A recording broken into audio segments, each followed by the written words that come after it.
Good morning, everybody, and welcome to a weekly message from Jesus. I hope all of you are doing well. I hope all of you are preparing for Christmas. Now, that was a subtle hint. Great Christmas present, still available from Amazon. You can get it in time for Christmas. Want a signed copy? It's on my website, barrystrohm.com. So, anyway, our Father is here. Let's see what he has to say this week.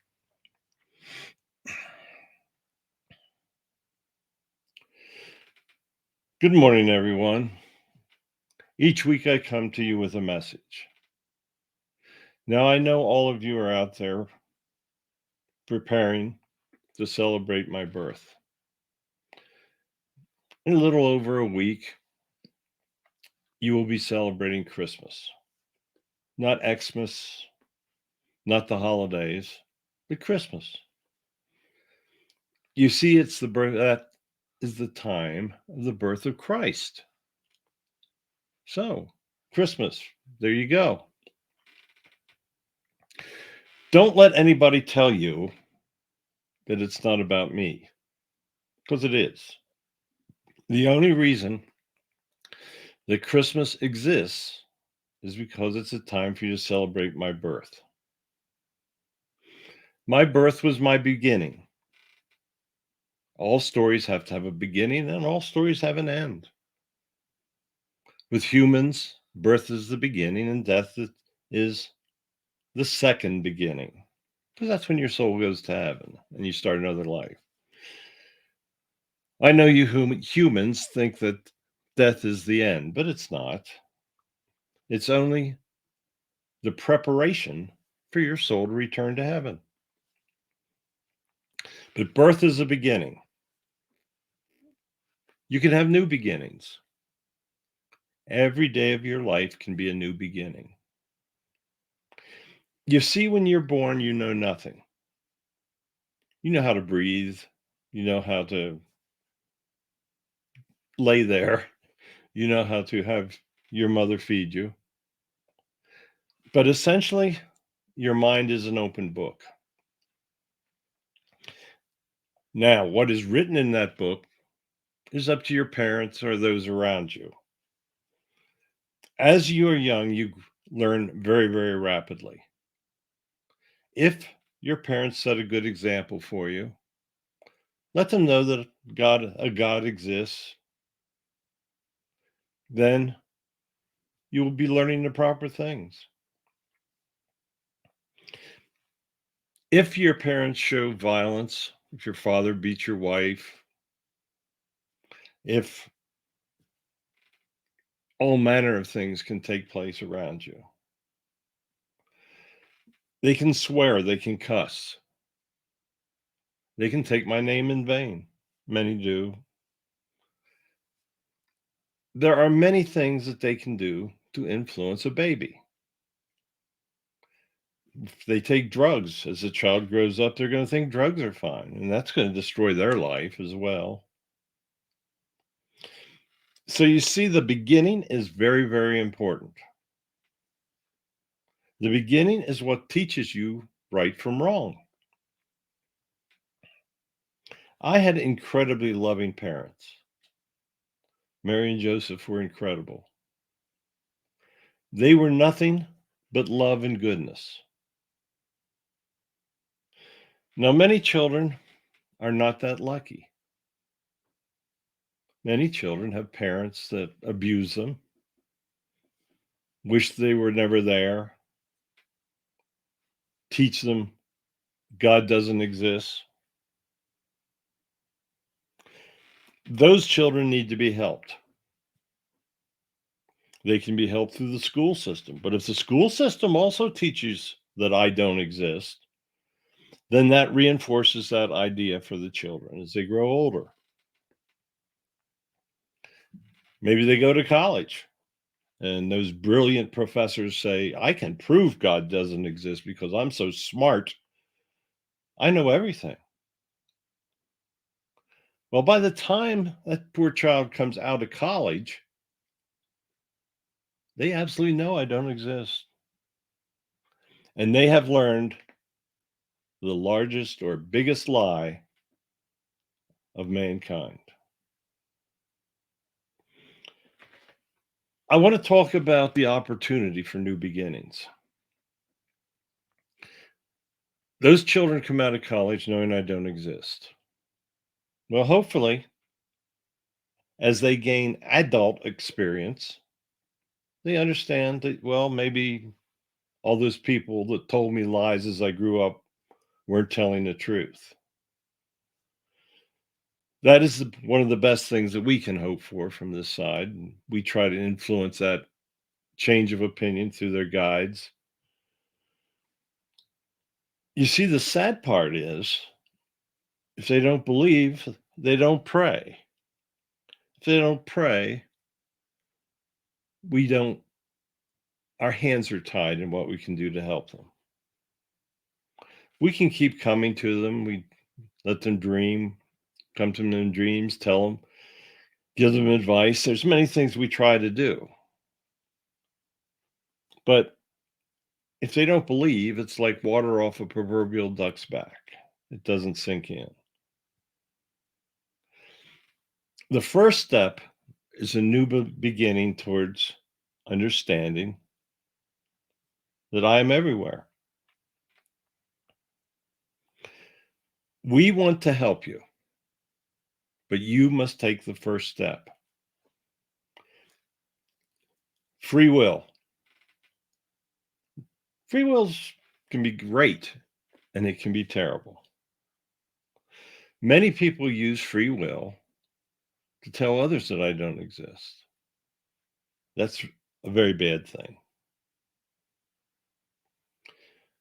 Atheists will have a severe problem when they return. First of all, they're going to have to get over the shock of heaven because they're going to fear they're going to fear their death. They're going to think that when they close their eyes that final time, it's all over. And then all of a sudden their soul leaves their body and they go, "Oh my, I was wrong." But it's too late. At that point, it's too late because you're going to be judged for that incarnate lifetime. Use this holiday time as a time to meditate, a time to think about me, a time to think about how you can better follow my words. It's not easy. Human nature goes against my teachings. So you have to be strong. Many people have suffered failure all their life. It affects their self-confidence. They have depression. Maybe they're failing in relationships with others. Maybe their failures have brought about a divorce. They have many reasons to feel depressed, but they need to look inside themselves and understand why that has all taken place.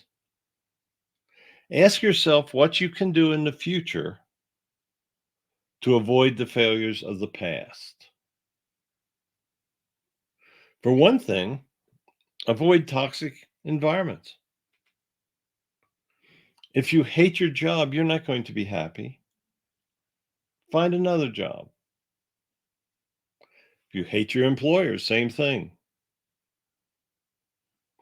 If you're in a terrible marriage, then sadly, it might be time to look for another relationship or maybe just a simple divorce that allows you to be by yourself. The Catholic Church tells you that you should never have a divorce. Those aren't my words. I want each human to live a happy life. If you're in a toxic relationship, it's impossible to lead a happy life. If you don't lead a happy life, you're not going to help others. You're not going to help yourself. You're not going to help your children. You're not going to help those around you. You need to bear responsibility for how you lead the rest of your life. You need to be able to live by my words, You need to show charity and love towards others.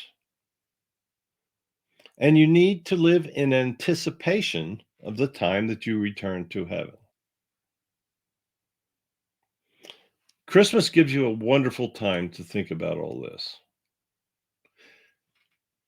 Many of you are involved in the hustle of attempting to buy presents, attempting to do things, getting ready for the holidays, having a big group of people in. There are many distractions to the true meaning of Christmas. When you walk into a store and someone says, "Happy holidays," say, "Oh no, you got it wrong, buddy. It's Christmas." Spread the words of my name. Don't let anybody talk you out of it. Be true to your own beliefs and make sure that those beliefs are in my existence, and dedicate yourself to following my words. Christmas is a time of new beginnings. Think of it like that. Do not focus on past failure. Oh, learn from them. I'm not saying that. You need to learn from your failures so you don't do it again. If you've been addicted in the past, don't get addicted in the future. That should be obvious. If you are toxic, have you ever thought about that? Are you spreading nastiness? Are you spreading hatred? Are you spreading evil? Are you telling others they should steal? Are you selfish? Do you feel that the only thing that's important is the money that you make and keep? Do you use your money just to have a big yacht? Ah, thought I'd say that again. You know me and yachts by now. Anyway, I love every one of you. I love those that don't believe in me. I love those that do believe in me and spread my words. The difference is the blessings that people receive. Many people have blessed with great wealth, and many use it beyond my expectations to help others. Many don't do a thing. They save it. They think it's a scorecard. They think the more money I have when I die, the better I'm going to be. Doesn't work like that. If you don't use the blessings that I give you to help others, you will be adversely judged. And don't forget, karma is real. If you ignore my teachings and don't help others in this lifetime, when you return, there will be karma. There's a very good chance that you'll have to lead a life of those that need help, so that you can truly understand what it's like to look at the rich and wish that they would help you. Many don't understand that, but you will. There'll be a time of understanding. Just won't be on this side. I gave you short lifetimes for a reason. I want you to return to understand whether you have lived a wonderful life or whether you've squandered it. I don't want to be a wet blanket for the holidays. Christmas is the time that you celebrate my birth. Enjoy it. Be with your family. Help others. Don't get caught up in all of the hatred that can accompany my birth time. So I'll be back next week. I'll get another message in before my birthday. I hope that you pay attention. Remove toxicity from your life. Follow my words. You will be very surprised at how happy your life will become. So I bless all of you. Thank you for listening. Please tell others. Spread my words. It's very easy. My books are out. Those are my words. They aren't Barry's. He just wrote them down. So goodbye. I will return again next week. Bless all of you. Thank you, Father. Another absolutely incredible message. We'll be back with another one next week. Enjoy your week.